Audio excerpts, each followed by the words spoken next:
232वां दिन पाक कलाम में से पढ़ेंगे इमसाल की किताब, उसका 20वां बाब, 15वीं आयत से लेकर 24वीं आयत तक। ज़र और मरजान की तो कसरत है, लेकिन बेशबहा सरमाया इल्म वाले होंठ हैं।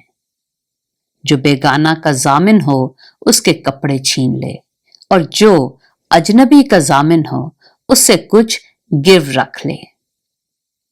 दगा की रोटी आदमी को मीठी लगती है, लेकिन आखिर को उसका मुंह कंकरों से भरा जाता है।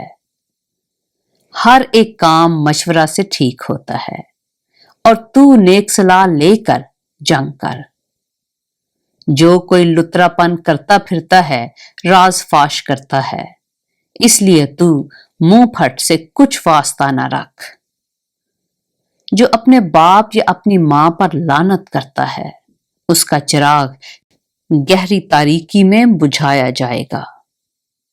अगरचे इब्तिदा में मिरास यकलख्त हासिल हो तो भी उसका अंजाम मुबारक ना होगा।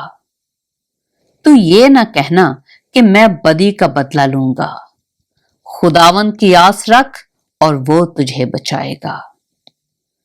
दो तरह के बाट से खुदावंद को नफरत है, और दगा के तराजू ठीक नहीं।